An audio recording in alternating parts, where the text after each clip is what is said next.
Isa po mapagpalang panunood sa inyong lahat, mga kaibigan at mga kapatid, at muli po wini-welcome ko po kayo sa pag-aaral nating ginagawa. Pinag-uusapan pa nating patuloy, the God of Love and Justice or God's Love and Justice. Patuloy po natin tinitingnan kung paanong sa karakter ng ating Panginoong Diyos we can see the balance of love and justice.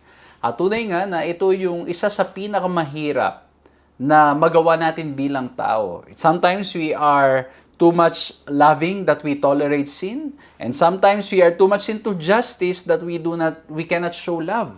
Pero sa pamamagitan ng ating Panginoong Jesucristo, napag-aralan po natin at patuloy pang pinag-aaralan that He is the example, He is, kumbaga, we can see in Him yung love and justice at the same time. Pinag-usapan po natin nung nakaraan, yung ating pong topic, to be pleasing to God. Pinag-usapan natin ang 3 points natin. We look at the image of God. We look at how the Bible portrayed Jesus Christ or God. Siya isang ama na nagmamahal sa atin. We also look at the ingredients because without faith, it's impossible to please Him. At tinignan din natin yung invitation sa atin lahat na tayo patuloy na umasa at manampalataya sa ginawa ng ating Panginoon Kristo because sa ating mga sarili, it's impossible for us to please the Lord. I shared this and I've emphasized it so much dun po sa uli nating pag-aaral. Kung na-miss nyo, pwede nyo pong balikan. That we can be doing the right things and still not be pleasing to God. Kasi bakit? Baka ginagawa natin out of selfish reasons or out of our own desire for something. Pero malinaw po that the only way that we can be pleasing to God is when we have faith in the sacrifice of our Lord and Savior Jesus Christ. When we have His righteousness in us. Kumbaga pag tayo'y umasa at tumanggap lamang sa ating Panginoong Jesucristo. At ang ating mga kilos, ang ating mga ginagawa, may papakitang tunay na tayo'y nanampalataya at nagpasakop sa ating Panginoong Diyos. Ayan yan po yung summary and then I invite you na balikan po, pwede nyo pong panoorin muli o pakinggang muli yung mga pag-aaral po natin at hopefully maging blessing po sa inyong lahat. Ngayon naman, ang pag-uusapan natin, God is passionate and compassionate. Samahan nyo po ako sa gagawin nating pag-aaral na ito.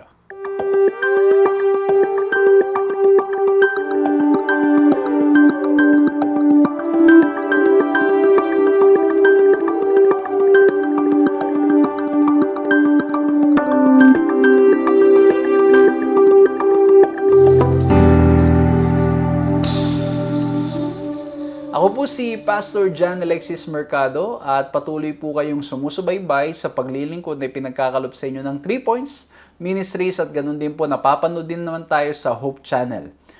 Maraming salamat sa ating Panginoong Diyos sa pagkakataong ipinagkakaloob po sa atin upang patuloy na makapaglingkod at patuloy na maihayag natin ang mabuting balita mula sa salita ng ating Panginoong Diyos. Patuloy natin tinutuklas kung gaano siyang mapagmahal. But at the same time, He hates sin. So tinitingnan po natin kung paanong ang Diyos ay patuloy na ipinapakilala ang kanyang sarili sa bawat isa sa atin. Ngunit bago ko magpatuloy, kamusta po kayo? Mga ginigiliw naman kami mga kapatid. I hope that you are all doing well, you're all good.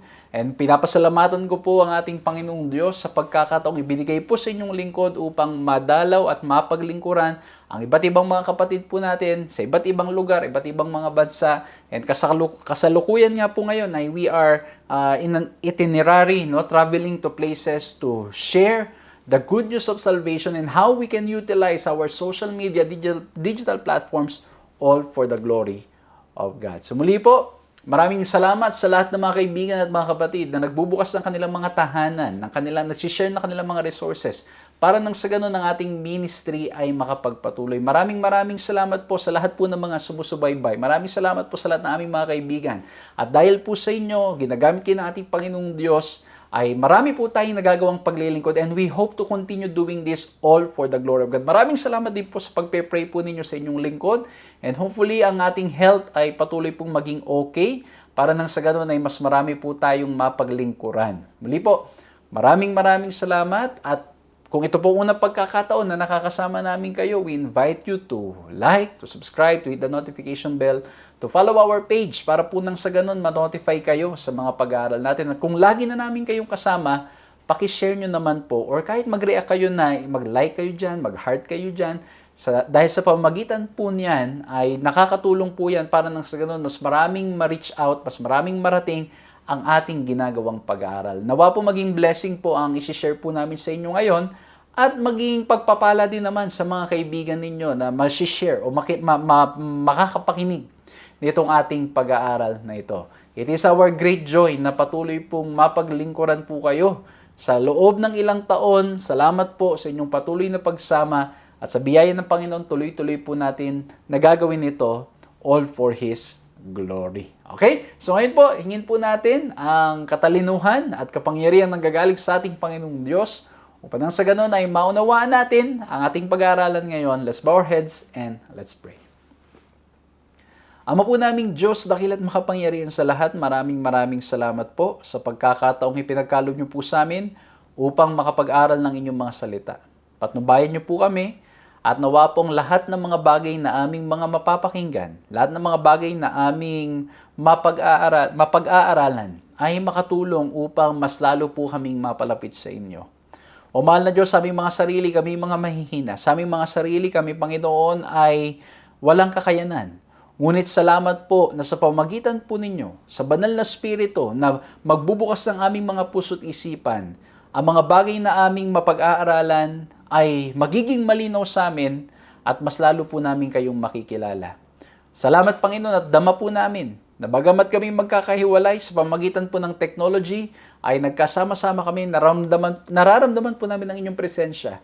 Nararamdaman po namin ang inyong biyaya. Gabayan niyo po kami ngayon sa pangalan naming Panginoong Yesus. Amen. Amen. So muli po, isang mapagpalang panonood sa inyong lahat, anong oras man, na nadadatnan po kayo ng ating pag-aaral na ito. Binabati ko po kayong lahat, mga ginigiliw na mga kaibigan at mga kapatid mula po sa iba't ibang mga lugar, iba't ibang mga time zone. Salamat sa ating Panginoong Diyos. Sobrang saya ko po mga kapatid, mga kaibigan na mabigyan ng pagkakataong patuloy po kayong paglingkuran online and at the same time to visit some of you face to face. It's a great joy po talaga at ang pag-uusapan natin ngayon in continuation of our theme, God's Love and God's Justice, we will look at God is passionate and compassionate. Napakaganda, no? Kumbaga, talagang passionate, as in talagang may passion siya, meron siyang strong desire para nang sa ganun ay maparamdam yung pag-ibig na ito at talagang maunawaan natin. But at the same time, He's compassionate or He's merciful. You know, there's God's passion and God's compassion at the same time. Napakagandang topic and I'm very excited to share with you the lessons that I have picked up, my reflections from this lesson. Ang ating key text found in Isaiah 49:15 that we can see here, God's compassion and God's passion. Can a woman forget her nursing child and not have compassion on the son of her womb? Surely they may forget, yet I will not forget you. You can see there the word compassion. Okay? Yung isang ina na nagmamahal o isang bagong panganak na ina ay posibleng malimutan ang kanyang anak. Pero kailanman ang Diyos ay hindi tayo malilimutan.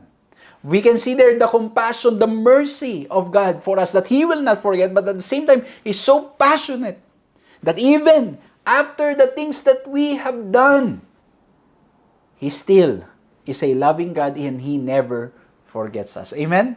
Kaya nga po gusto kong basahin ito. God created people with the capacity of emotions.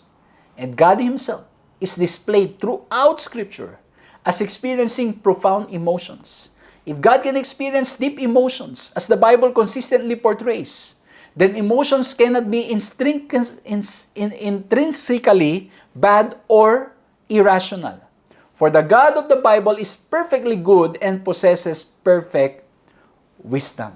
So, dito po sa binasa natin, at dun po sa text natin napakinggan kanina, mapapansin po natin that emotions is part of our humanity.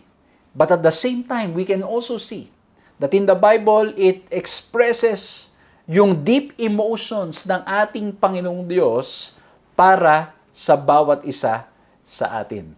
Kaya naman, as usual, allow me to share with you 3 points. Nawa po maging madaling paraan para maunawaan, para nang sa ganun, mas maging malalim ang ating pagkakilala sa ating Panginoong Diyos at nawa rin po maging madaling paraan para maibahagi natin sa mga kaibigan natin, sa mga mahal natin sa buhay, sa mga tao sa ating kapaligiran. At kung meron po kayong mapupulot na ibang leksyon or you have another way how to summarize or you might have picked up something different from what we are studying right now, then praise the Lord. I invite you to write that. I-slide nyo sa comment box para po mabasa ng mga kaibigan, mga kapatid natin. At pwede nyo rin po isulat sa papel o kaya sa notebook para nang sa ganun, pag kayo po ay meron ng time to discuss it with somebody, then magiging madali po kasi alam niyo naman ang tendency natin, nakakalimot tayo. So it's better to write it so that we will not forget. So allow me to share with you 3-letter Ds as we talk about God's love and God's justice, and God is passionate and compassionate at the same time. We'll focus more on the compassion of God, and then we will look later sa passion niya, and then titingnan din po natin kung paano ito yung magre-reflect sa buhay natin at sa ating kapwa. So, number one, as we look at God's love, in this topic, God is passionate and compassionate, let's look at the depth of God's love. Tingnan natin yung lalim. Okay? Yung lalim, yung bigat, yung pagmamahal ng ating Panginoong Diyos, kung gaanong ito ay dinidescribe at ipinapakita sa salita ng ating Panginoong Diyos. Kanina yung key text natin, Isaiah 49:15, upang ipakita yung lalim ng pag-ibig ng ating Panginoong Diyos, ay ginamit yung larawan ng isang magulang na bagong panganak, at pagkatapos ay ang tanong ay posible bang malimutan? Posible ba na hindi magpakita ng pagmamahal, ng compassion? And the Bible says, yes, they may forget. The human parents may forget, but the love of God, but God's mercy, God's grace, or God Himself will never, ever forget us. Okay? Kaya yung pinapakita yung lalim. Kumbaga, sa ating mundong ginagalawan, yung isang normal na isang magulang, ay talagang kita naman natin yung pagmamahal ng isang ina ay sobra-sobra sa kanyang anak. Of course, tayo mga kapatid, mga kaibigan, we are already sinners, sinful ang ating nature, but at the same time, kahit na ganun pa man, ay sa biyaya ng ating Panginoong Diyos, we want to express our great love to our small kids, sa ating mga anak. Pero ang sinasabi ng ating Panginoong Diyos, hindi pa rin sapat para ilarawan ang pag-ibig ng isang ina sa pag-ibig ng ating Panginoong Diyos. Kasi tingnan nyo naman, yung naalala ko nung one time, yung aking misis ay yung buntis siya, tapos manganganak, totoo pala yung kasabihan na yung kabilang paa ay nasa hukay. Kasi grabe yung komplikasyon na hinarap ng aking asawa, and I cannot forget, mga kapatid, yung trauma. Yung trauma ng hirap ng aming pinagdaanan for our first child. Grabe mga kapatid, mga kaibigan, talagang sabi ko, naalala ko noon na iyak ako sa sakyan. Sabi ko, Lord, please let my wife live. Kasi nga po, grabe yung naging complications niya. Kumbaga, ganun katindi mga kapatid, mga kaibigan. And yet, ang sabi nating Panginoong Diyos, ang pagmamahal ng ina, ang pagmamahal ng isang magulang ay hindi pa rin sapat para nang sa ganun ipaliwanag ang compassion at lalim ng pag-ibig ng Diyos para sa bawat isa sa atin. Yes, it's true. Yung mga mapagmahal na mga magulang, praise the Lord, because our kids will be able to see what love is. Will be able to understand. But that is not enough. We cannot fully comprehend ang kabutihan ng pagmamahal ng isang Diyos, ng ating Panginoong Diyos sa bawat isa sa atin. At sa banal na kasulatan, ginamit din yung Deuteronomy 1:31, yung sa key text natin kanina sa Isaiah 49:15, yung mother, and then in Deuteronomy 1:31, ginamit naman yung father. Again, yung description para to describe the depth of God's love, yung lalim ng pag-ibig nating Panginoong Diyos, ay ginagamit ang larawan ng mga magulang. At dito po sa Deuteronomy 1:31, ang sabi ganito, "And in the wilderness, where you saw how the Lord God carried you, as a man carries his son in all the way that you went until you came to this place." A man carries his son. So a father carrying the son. Naalala ko nung maliliit pa yung aking mga anak. At meron kaming pupuntahan ng mga ministries or may mga pupuntahan kaming lugar. Talagang you have to carry them. Tapos minsan, mga kapatid, mga kaibigan, sila ay makakaramdam ng kapaguran. Habang naglalakad kayo, magpapabuhat pa yan. Bubuhatin mo. Tapos yung timbang nila ay medyo mabigat-bigat na. Talagang, alam mo yun, talagang pagmamahal ng isang magulang, bubuhatin mo eh. Yung anak ko sabi hanggang ngayon, kahit papano, nagpapabuhat pa unti-unti. Talagang yung desire na sila ay, syempre nga naman, kahit naman siguro tayo, pa naglalakad tayo ng malayo na, napapagod yung ating mga binti, napapagod yung ating mga paa. Di ba? Dumarating tayo sa point na gusto nating mabuhat.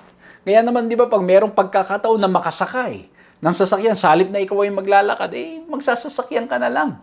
So, pinapakita po kung paanong ang isang ama ay bubuhatin ng kanyang anak kahit na ito ay isang mahirap na paglalakbay. Tingnan nyo, yung description dito, it's in the wilderness.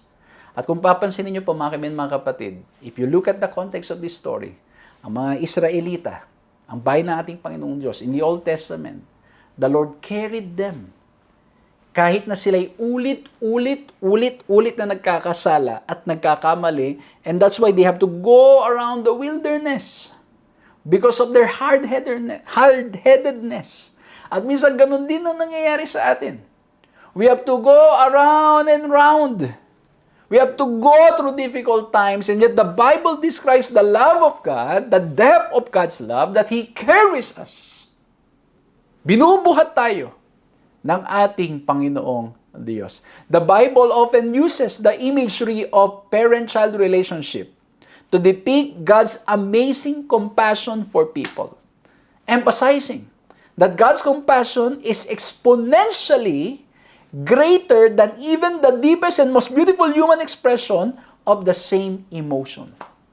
Hindi sapat para ipaliwanag ang pag-ibig ng ating Panginoong Diyos. Hindi sapat na mailarawan ang isang mapagmahal na magulang para ipaliwanag ang pag-ibig ng ating Panginoong Diyos para sa atin. And that's why, mga kapatid, mga ben, if you have a loving parent, praise the Lord. You know, it helps you to see how loving God is. But the love of the parent is still not enough. Kasi sometimes yung pagmamahal ng isang magulang, di ba, tayong mga magulang, minsan na nangyari ay tayo nagagalit, naiinis, in a sense na minsan yung reasons natin for doing things could be selfish. Minsan po, no? Minsan may mga ganong mga pangyayari. But the love of God is pure. The love of God for us is pure. Buong buo. At hindi sapat. At sa mga nanonood naman, mga kaibigan, mga kapatid, that you did not experience the love of your parents, I hope and pray that as you are joining us, you will understand that it is God who fully and greatly loves you. Kung kayo po'y lumaki sa isang tahanan na hindi nyo naramdaman ang pagmamahal, o kayo'y lumaki sa isang lugar na nawalan kayo ng pagkakataon na maramdaman ang pag-ibig ng isang magulang, I hope and pray that through this lesson, it will be very clear to you and me that God loves us more than anybody else. Kahit sino pang isipin nating pinakamapagmahal na tao, hindi sapat para ipaliwanag ang pag-ibig ng ating Panginoong Diyos. Ang mga magulang, sabi ng banal na kasulatan, ang magulang ay maaring makalimot, pero kailanman ang Diyos hindi tayo malilimutan. Amen? Okay, ang sabi pa dito, Jeremiah 31:20. Ang ganda po nito, ha? Is Ephraim my dear son? Is he a pleasant child? For though I spoke against him, I earnestly remember him still. Therefore my heart yearns for him. I will surely have mercy on him, says the Lord. Ito ang ganda ng tanong na ito ng ating Panginoong Diyos. Tandaan niyo po, ang bayan ng Israel, at maging tayo, kung i-relate natin sa ating mga buhay, ano po nangyari sa atin? Madalas tayong tumatalikod sa ating Panginoong Diyos. Pero nung sabi dito, I remember Him still. Kaya nga po, kung na-miss niyo, balik kayo sa lesson 2. Okay? As sa lesson 2, unconditional love of God. He never forgets us. Maring ang ilan sa atin hindi maramdaman ang pag-ibig ng Diyos kasi bakit? Hindi natin binubuksan ang ating puso. Hindi tayo nagre-respond in faith sa Kanyang pag-ibig sa atin. Pero ang sabi ng ating Panginoong Diyos, I earnestly remember Him still. The Lord remembers you. The Lord remembers me. At ang sabi ng ating Panginoon Diyos, He will surely have mercy on him. He will surely have mercy on us. Ganon kadakila ang pag-ibig ng ating Panginoong Diyos na kahit na tayo nakakalimot, tayo nagkakamali, tayo'y tumatalikod, ang pagmamahal ng Diyos ay kailanman hindi nagbabago. Amen?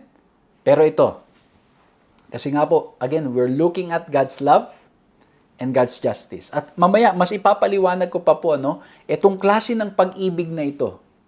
How the Bible uses words, especially when you look at it in the Hebrew Bible, and also sometimes in the Greek, yung mga words na ginagamit, ay grabe mga kapatid, kung how the Lord is moved with compassion for all of us. Pero ang gusto ko pong bigyan pansin, while we are describing that the Lord never forgets us, that the Lord loves us unconditionally, Again, we're looking at God's love and God's justice. We need to remember, God is compassionate, but never to the exclusion of justice. Hindi pwedeng mabura, hindi pwedeng mawala yung hustisya. Naroon pa rin ang hustisya. And we will look at that more later, doon po sa second point natin. But still, let's continue describing the depth of God's love, the depth of God's compassion. When we look at Jesus Christ, many times in the New Testament, He was moved with compassion. Babasahin po ninyo sa aklat ni Mateo, ni Marcos, ni Lucas, at ni Juan. Sa four Gospels, we will see that most of the time when when people are struggling, when people are tempted, when people are sinning, when people do not know what to do, when people are hungry, they are thirsty, they are confused, the Bible always describes that Jesus was moved with compassion. It shows the depth of God's love for each one of us. Ang sabi sa Matthew 9:36, but when He saw the multitudes, He was moved with compassion for them because they were weary and scattered like sheep having no shepherd. Imagine the way the Lord looks at people. They are weary and scattered. These are confused people. These are people who do not know what to do. They need a leader. And what Jesus felt is that He felt compassion towards them. Anong nararamdaman natin, mga kapatid, sa mundong ating ginagalawan? Kaya nga, alam niyo mga kapatid, the more I study this, the more I pray that the Lord will grow. That my understanding of God, my relationship with God will continue to grow. Kasi bakit po? As we look at the world around us, we can see many people are weary and scattered. Many people are confused. They do not know what to do. May maraming ilang mga kabataan ngayon, gumagawa sila ng mga bagay na hindi naman nila completely maintindihan kung bakit nila ginagawa, but they are just doing it for the sake of being accepted because of the fear of missing out. Because of their fear na sila ay hindi ma-accept. Because they fear that they will be rejected. So they do things just to be in the crowd, just to, because they are pressured. And so, when we see them doing this, and not just only the young people, and even among adults, alam niyo, minsan mga kapatid, I praise the Lord mga kapatid for the opportunity to see the world. To see different countries and different places and see different cultures.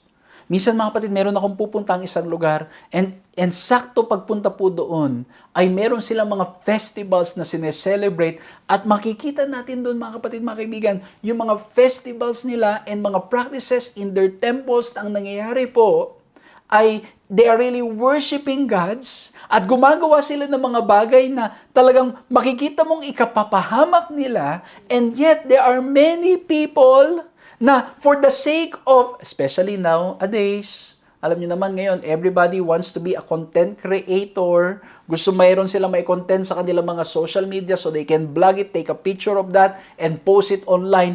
They will do it without fully understanding. Without knowing that they are breaking the law of God. They would do it. The question is, what do we feel every time we see something like that? The Bible says that as we look at Jesus Christ, He felt compassion. May compassion sa puso ng ating Panginoong Jesucristo.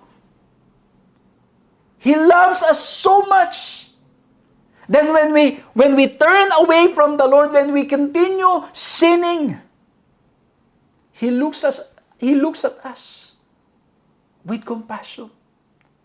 Na-imagine ko mga kapatid si Pedro, when he denied Jesus Christ. I can imagine Jesus looking at him with compassion. Tayo mga kapatid, ako bilang magulang, ito, napapansin ko, pag yung mga anak ko nagkamali, yung tingin ko, hindi tingin ng compassion. Tingin ng inis at galit. Makaka-relate ba kayo? Tingin ng galit at hindi compassion, tingin ng galit. Ha? Hindi tingin ng compassion. But God looks at us with compassion. And I hope and pray that we will have the same compassion. But it's only possible when we continue to have faith in Christ.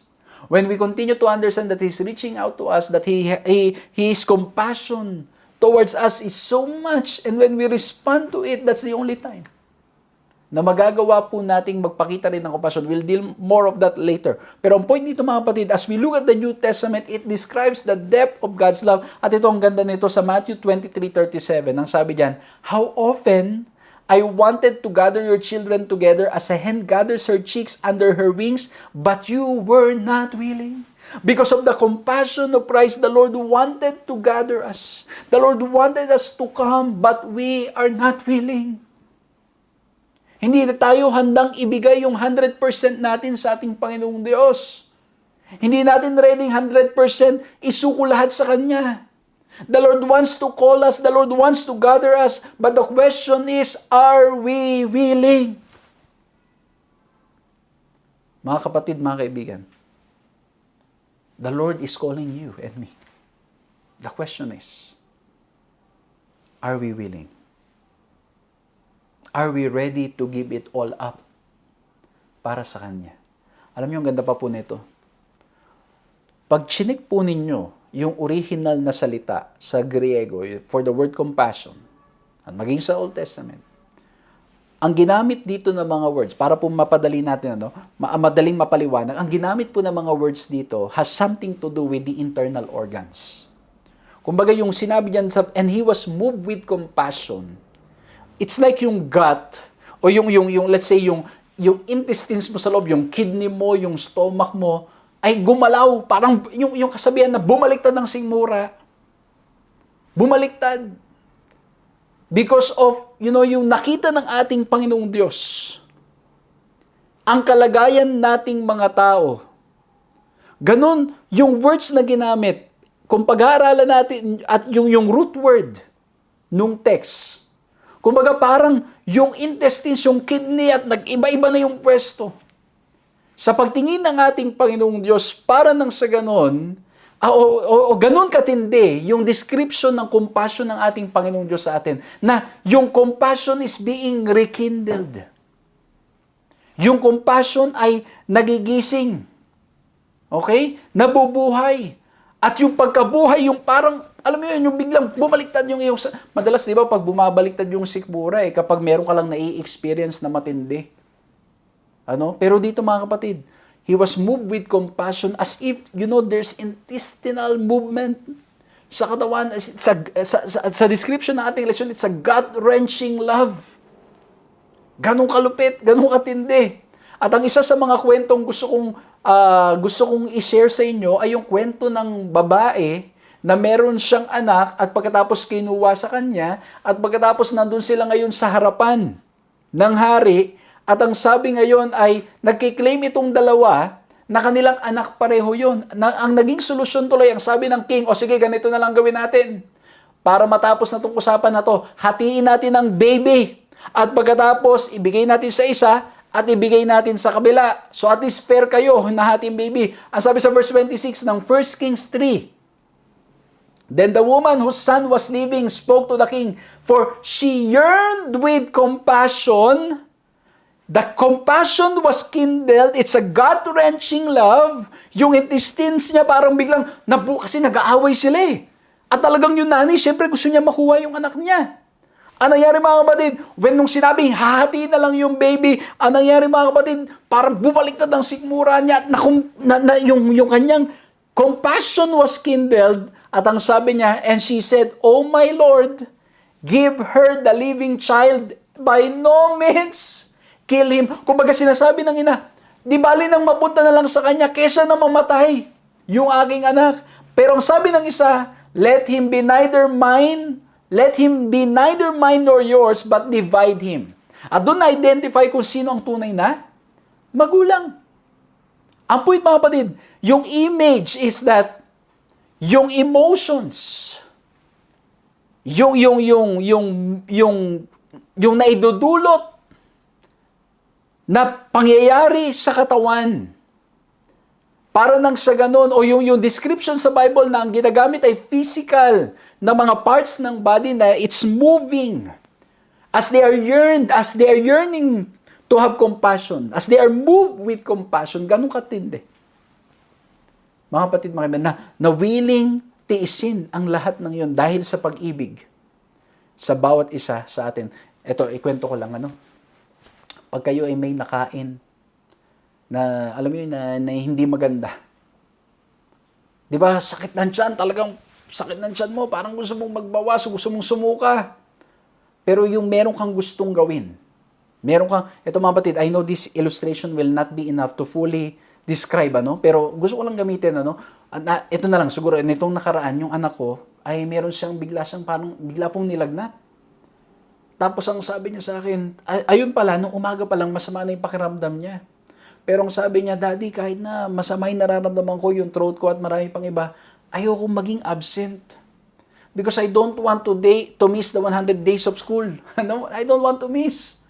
Sabi ng anak ko, kumbaga kahit na meron na siyang nararamdamang hindi maganda, I don't want to miss. Kasi gusto ko pang pumasok, meron akong gusto matutunan, and I want to be part of the 100 days celebration of the school days. And I can imagine, mga kapatid, as Jesus was moved with compassion.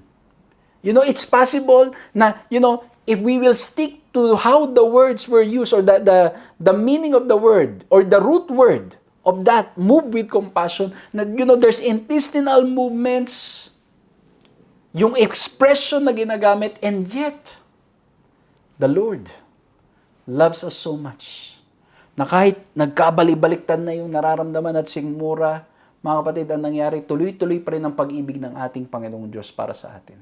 Kumbaga, ang point, mga kapatid, because of how the Lord is seeing us, the compassion continues to be rekindled. Kaya po sabi dito, the imagery of one's heart turning over and compassions being kindled is idiomatic language of deep emotions, use of both God and humans. Based po doon sa ating mga binasa. Yung compassion is being kindled. The situations that makes your gut, wrench. It's a gut-wrenching love. May movement sa mga intestines mo, yung kidney mo pumaliktad na kung saan na pwesto. Ganon, mga kapatid, ang nadarama na pag-ibig ng ating Panginoong Diyos para sa bawat isa sa atin. And He's willing to take it. When He sees us, ganun ang nararamdaman. Kumbaga sa iba naman, parang sinasabi, pag nai-inlove, nagkakaroon ng butterfly sa stomach. Pero dito, mga kapatid, ano nangyari? Nakita tayo na ating Panginoong Diyos sa ating kalagayan, and that's what happened. He was moved with compassion.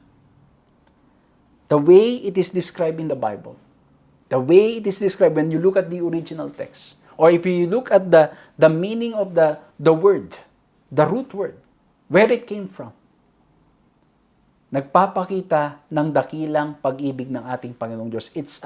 It shows the depth of God's love, the depth of God's compassion for us.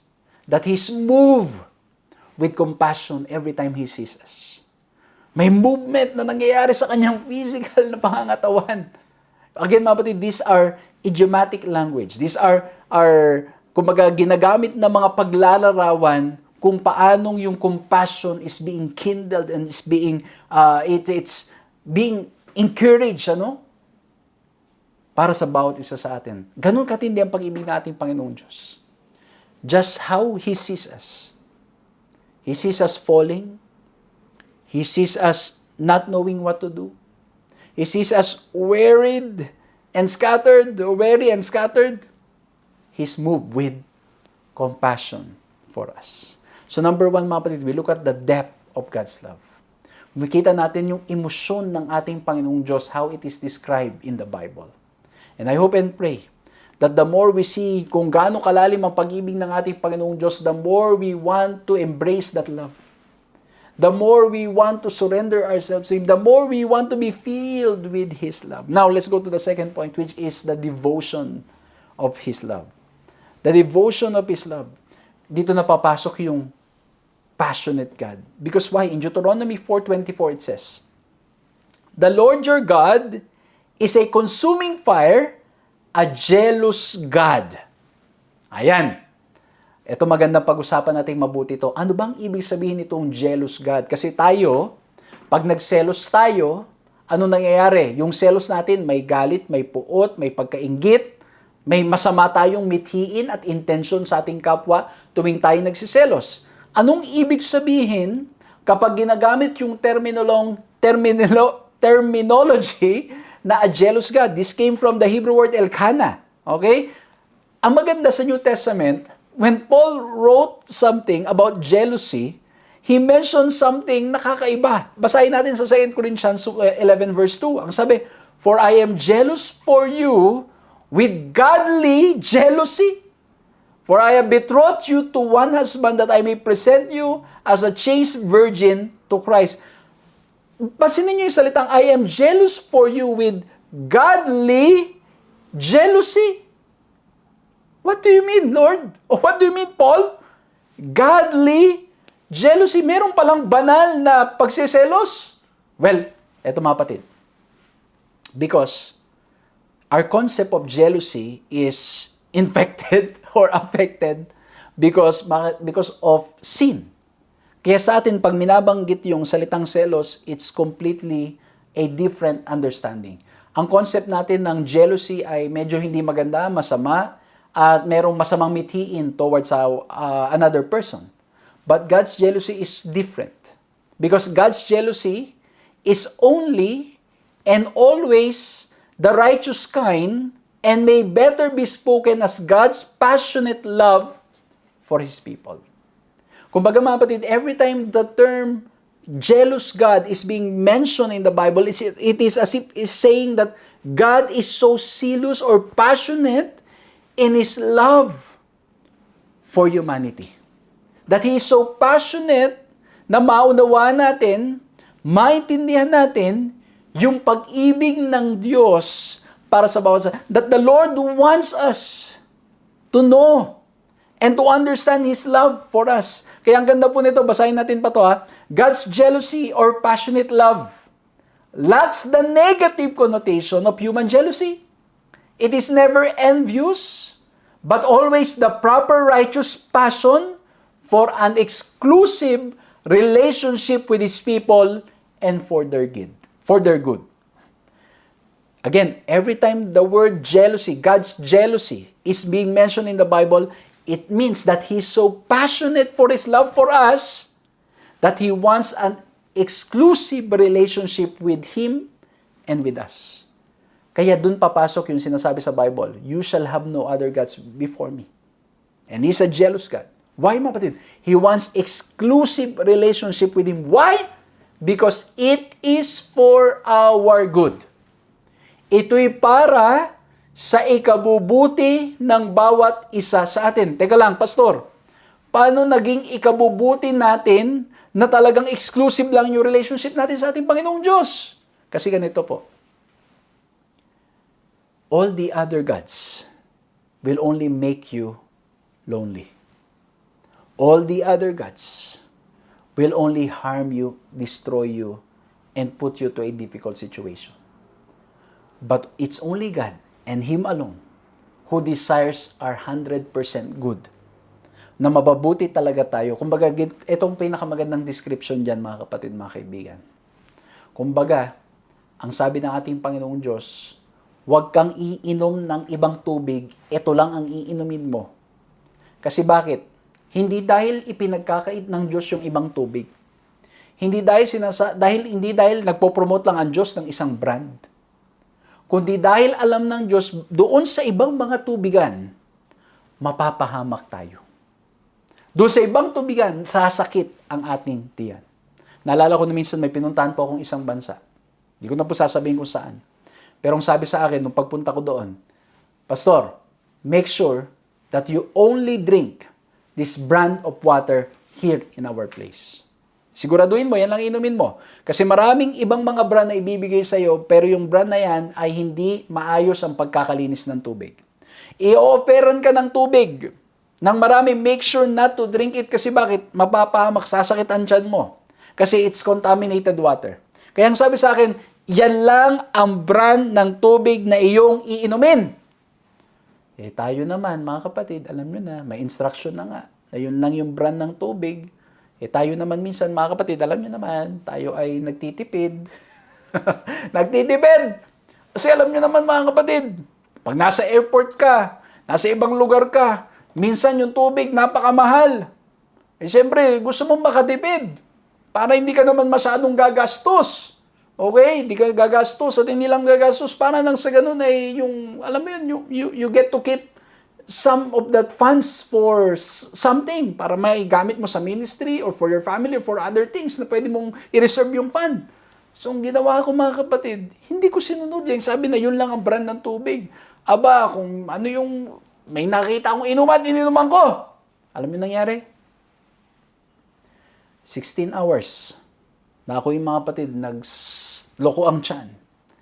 Walang tigil mga kapatid na pagdudumi. Talagang yung tiyan ko sumakit ng todo mga kapatid because I was not ready to listen to the advice, to the command to me that it's the only brand na dapat kong iinumin na tubig. Ganon din ang ating Panginoong Diyos. He wants exclusive love. He's so passionate for His love for us that He wants that our love is only towards Him. It's an exclusive relationship. Why? Because it's for our good. Ang gusto ng Diyos, mapabuti tayo. Ayaw ng Diyos na mapahamak tayo. Ayaw ng Diyos na yung ating mga desisyon o yung ating mga pagpili ay mapunta tayo sa mali at ito ay magdulot sa atin ng kapahamakan. And that's why He's so passionate for His love for us. Sa atin mga kapatid, mga tao, pag minsan, yung passion natin for something, sometimes iba. Okay? Kaya nga po yung jealousy natin, iba. Yung passion natin minsan, may ibang dating. Pero again, as I am interpreting and as I am sharing with you, yung God's love, God's passion, God's jealousy in the Bible, it's all for good. It's all for us. Para tayo'y mapabuti. Hindi para tayo ay mapasama. Amen? Ganun kabuti ang ating Panginoong Diyos. And that's why the God of the Bible is compassionate and passionate. And these divine emotions are supremely exemplified in Jesus Christ. Mapapansin natin sa ating Panginoong Jesucristo. Kanina binasa natin, He was moved with compassion. But at the same time, He is so passionate na pag nagkakamali ang kanyang mga disipulo, nagkakamali ang mga tao, we can see the passion of Christ, reminding us to have an exclusive relationship with God. He will rebuke us. He will tell us that it's wrong. So, sasawayin tayo ng ating Panginoong Diyos, i-rebuke tayo kasi bakit? He wants us not to lose our way. Mga kapatid, sa lahat po ng sumusubaybay ngayon, mga kasama po namin, we might need some rebuking. Why? Because the Lord loves us so much. And because we understand that He loves us so much, mga kapatid, we might need to pray that, Lord, if there's in any way na ako'y nagkakamali ng aking direction, Lord, please rebuke me. Lord, please correct me so I can go back to the right way. So I can go back to you. Kasi ganun katindi ang pag-ibig natin, Panginoon Diyos. So we can see in Christ both the compassion and passion.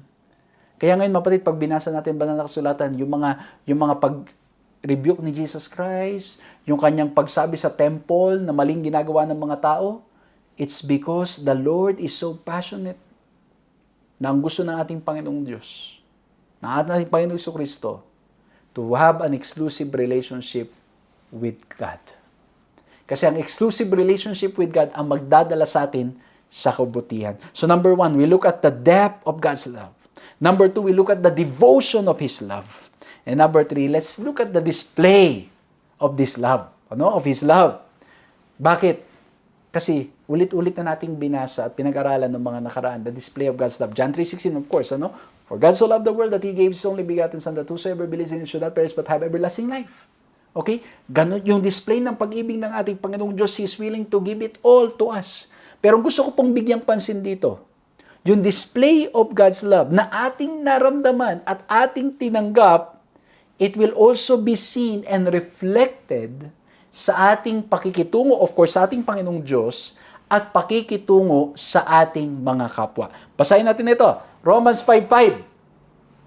And hope does not put us to shame, because God's love has been poured into our hearts through the Holy Spirit who has been given to us. Gusto ko pong bigyang pansin, yung pag-ibig ng Diyos ay ibinuhos sa ating mga puso sa pamamagitan ng ng banal na Espiritu.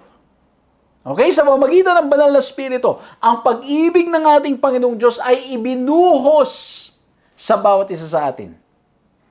And so mga batid, pag naramdaman natin at tinanggap natin ang pag-ibig na ito sa pamamagitan ng pananampalataya sa kapangyarihan ng banal na Espiritu, ang mangyari mga kapatid, we will be so full of the love of Christ, at ang mangyayari po, this love will also reflect and will be displayed sa mga tao sa ating paligid.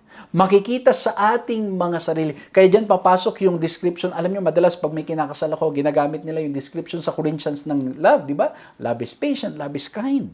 Okay? It is not rude, it is not self-seeking. Okay? Kasi bakit mga kapatid? Dahil pumasok ang pag-ibig ng Diyos, tinanggap natin ang pag-ibig ng ating Panginoong Diyos, ano po mangyari? Mababago ang ating mga buhay because we are so full of the love of God. We are so filled with His love. It reflects sa pakikitungo natin sa ating mga kapwa. That's why we need to understand, we cannot make ourselves long-suffering and kind. We cannot make ourselves not be envious, conceited, rude, or self-seeking. Hindi natin kaya sa ating mga sarili. Kaya yung display of God's love, sometimes you can fake it. Tulad yung sinabi ko noong nakaraan na pag-aaral natin, you can fake it na mapakita mong nagmamahal ka pero ang motive mo iba. But pure love, yung true love na yung motive mo is correct and right, we cannot do it on our own. We need the Holy Spirit. We need God's love to be poured into our hearts. Through the Holy Spirit, we need Jesus Christ sa ating mga buhay. Kailangan mag-respond tayo sa dakilang pag-ibig ng ating Panginoong Diyos. Ano pa? In order for this love to show at makita mga kapatid, of course, we need Jesus Christ. But number 2, gusto kong bigyan natin pasin dito sa last point natin. We should respond to God's love by actively showing compassion and benevolent love to others. Pag naramdaman na natin ang pag-ibig ng Diyos through the Holy Spirit, ng pag-ibig ng ating Panginoon Kristo, mga kapatid, we will be actively showing compassion sa ibang mga tao, sa tao sa ating paligid. At hindi lamang po yun, of course, the secret, we should recognize that we cannot change our hearts, but that only God can. That's why we need the power of the Holy Spirit. Para nang sa ganun, ang banal na Espiritu ang gumawa sa ating mga buhay, makita yung fruit of the Spirit sa atin. Makita, makita ng ibang tao ang pag-ibig ng Diyos. Kasi hindi natin kayang baguhin ang ating mga puso, hindi natin kaya sa ating mga sarili. We need the grace of God. We need the power of the Holy Spirit. Ang gusto ko pong bigyang pansin sa ating last point na display is that yung display of God's love, we saw it in Christ. His display of love, He's willing to give it all. And once we respond to that, yung love na yon na nadarama natin, na ipinasok sa ating mga puso, binuo sa ating mga puso, yung pag-ibig ng ating Panginoon Jesucristo, ng ating Panginoong Diyos, na ipinasok at binuos ng banal na Espiritu sa ating mga buhay, it will also be displayed. Again, mga kapatid, displayed in a sense na right motive, right purpose. Makikita kung paano natin tratuhin ang mga tao sa ating kapaligiran. We will be loving. We will be patient. We will not be envious. We will not be conceited. We will not be rude. We will not be self-seeking. Our desire is also for the good of others. Yung ating mga ginagawa, hindi natin ginagawa para nang sa ganun tayo ay mapabuti. ginagawa natin kasi gusto nating mapabuti, o ginagawa natin not to get benefits, but we're doing it because even God Himself, ang iniisip niya ay ikabubuti ng bawat isa sa atin.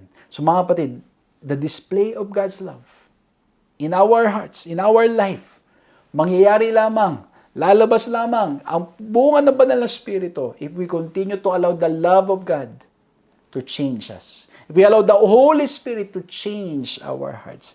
And our prayers, hopefully, will be what is written in 1 Thessalonians 2:3 or 1 Thessalonians 3:12-13, ang sabi diyan, may the Lord make you increase and abound in love to one another and to all, so that He may establish your hearts blameless in holiness before our God and Father at the coming of our Lord Jesus Christ with all His saints.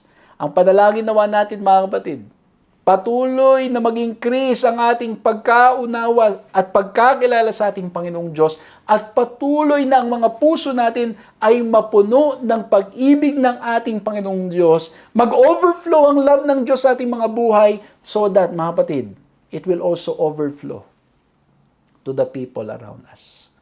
Dumating ang punto na kahit tayo ay, pag tayo gumagawa ng mabuti, gumagawa ng pagmamahal, mga acts of love to the people around us, even if we are not appreciated.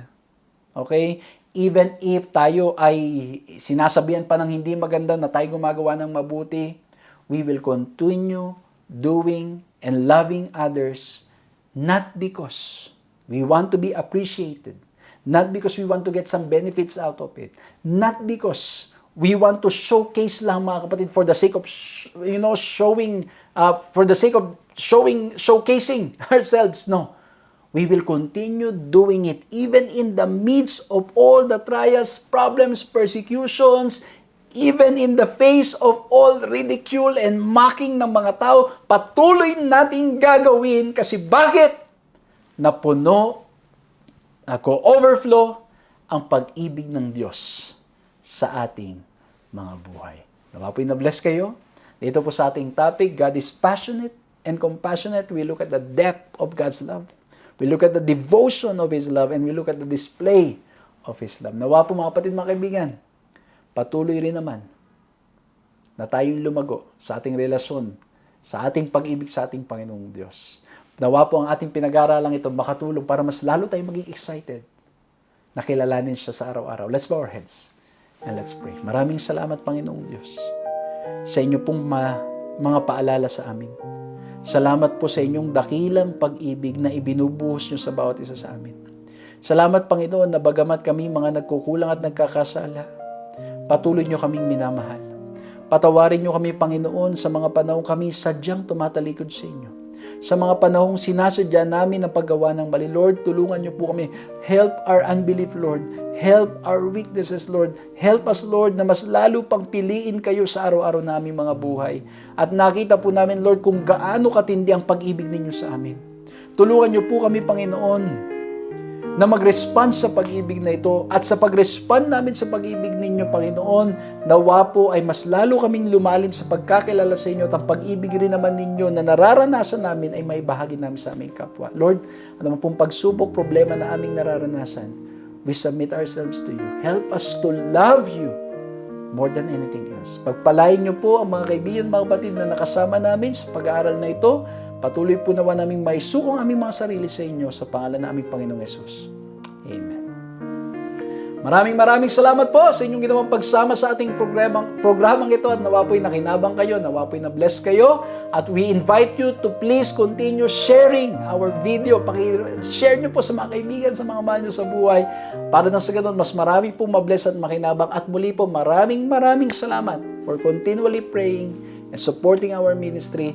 And maraming salamat po sa inyong lahat for always being ready to open your hearts and homes para po nang sa ganun ang ating paglilingkod magpatuloy hindi lamang sa online, kundi maging sa mga face-to-face na pagdalaw po namin sa iba't ibang lugar. Maraming salamat, at magkita-kita po tayong muli sa ating mga susunod na pag-aaral.